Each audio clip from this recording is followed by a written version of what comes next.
Basta kami po, paninindigan namin, hiwalay na po talaga sina Catherine Bernardo at Daniel Padilla. At yan naman po ay nanggaling sa bibig mismo ng ina ni Daniel Padilla.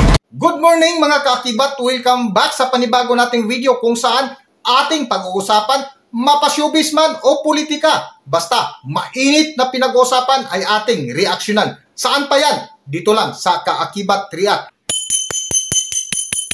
So ano pang inaantay natin? Let's go!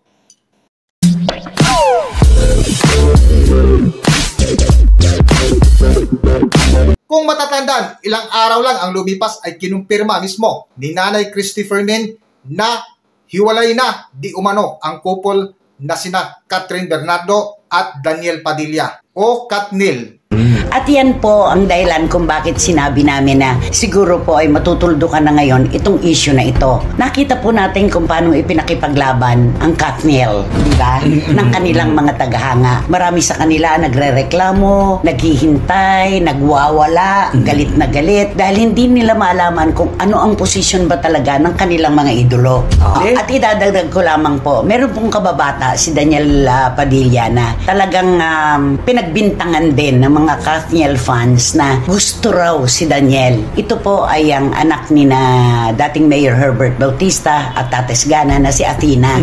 Kababata po ito, lagi magkasama, magkalaro, pag nagbibiyahe magkakasama. Pinutakti rin si Athena. Ay, oo, grabe rin ang ginawa kay Athena, no? Yung pamimintas, pananakit, at yung hindi pisikal.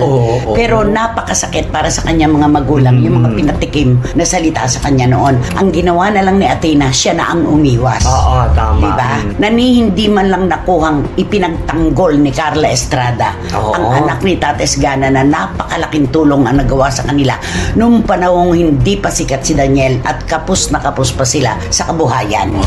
Hindi po namin i-coach si Carla Estrada dahil hindi namin siya nakausap ng personal. Ang amin pong mga sasabihin ay mga posibilidad na pipiliin na lang po natin kung alin sa mga sasabihin namin dahilan at katwiran kung bakit nagkahiwalay ang mahigit na isang dekada ng magkarelasyon na Catherine at Daniel.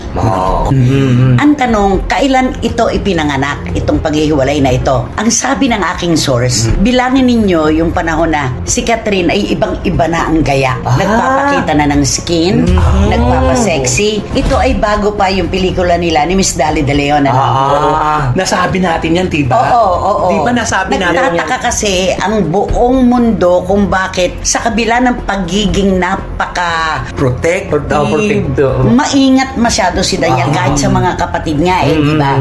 Napaka-protective niya kay Catherine, pero nagtataka tayo, nagtutupis, naka-one piece, tapos litaw ang dibdib, diba? Parang ganon. So, kung bibilangin natin yon, noon pala ay tapos na. Ay, ganon? So, matagal na itong naitago. Buwan na ang bibilangin natin. Pero ngayon, na si Carla Estrada na nagsabi sa isa niyang kaibigan na tapos na talaga ang relasyon.